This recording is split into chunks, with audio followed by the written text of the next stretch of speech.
வணக்கங்க. நான் ஒட்டன்சத்திரம் அஜய் கொங்கு மேட்ரிமோனிலேருந்து பேசுகிறேன். நம்ம மேட்ரிமோனி எங்கே இருக்குன்னு பார்த்தீங்கன்னா, திண்டுக்கல் மாவட்டம் ஒட்டன்சத்திரம் போலீஸ் ஸ்டேஷனுக்கு ஆப்போசிட்டில் தாங்க இருக்குது. நாங்கள் கொங்கு வெள்ளாளர் கவுண்டர்களுக்கு மட்டுமே அலைன்ஸ் பார்த்து கொடுத்துட்ருக்கோங்க. கிட்டத்தட்ட 15 வருஷமாக நல்ல முறையில் சுபிட்சமாகவும் இயங்கிட்டு வருதுங்க.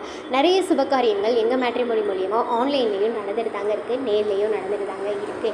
எங்கள் மேட்ரிமோனிக்கு பார்த்தீங்கன்னா ஐடியில் ஒர்க் பண்ணுறவங்க, சாஃப்ட்வேரில் ஒர்க் பண்ணுறவங்க, சொந்த தொழில் பண்ணுறவங்க, ஃபைனான்ஸ் பண்ணுறவங்க, விவசாயம் பண்ணுறவங்க, 10th 12th முடிச்சுட்டு வீட்டில் இருக்கவங்க, ஏன் வெளிநாடு போகிற வரங்களுமே கூட அதிகபட்சம் அப்டேட் ஆகிட்டே இருக்காங்க. நீங்கள் என்ன மாதிரியான ஒரு கான்செப்டில் உங்கள் பொண்ணுங்களுக்கோ பசங்களுக்கோ வரன் பார்க்குறீங்களோ அதை எங்களுக்கு வாட்ஸ்அப்பில் ஃபோட்டோவோட ஜாதகம் பயோடேட்டா சேர்த்து அனுப்புங்க. கம்ப்யூட்டரில் ரிஜிஸ்டர் பண்ணிவிட்டு உங்களுக்கான user ID, password, app link எல்லாமே நாங்கள் கொடுத்துருவோம். நீங்கள் வீட்டில் இருந்தபடியே கூட ஜாதகம் பார்த்துக்கலாங்க. வாட்ஸ்அப் நம்பர் பார்த்தீங்கன்னா 90 95 94 26 31. இன்னொரு நம்பர் பார்த்தீங்கன்னா 90 92 94 26 31. உங்களுக்கு அப்படி ஏதாவது சந்தேகம் இருந்தது அப்படின்னா கூகுள்லேயும் சரி யூடியூப்லேயும் சரி அஜய் கொங்கு மேட்ரிமோனி ஒட்டன்சத்திரம்னு போட்டு சர்ச் பண்ணி பாருங்கள். அதுலேயே எங்களோட ஃபுல் டீட்டெயில்ஸ் பயோடேட்டா எல்லாமே வருங்க. அதுக்கப்புறமா கூட நீங்கள் ஃபோட்டோ ஜாதகம் அனுப்பலாங்க. நன்றி, வணக்கம்.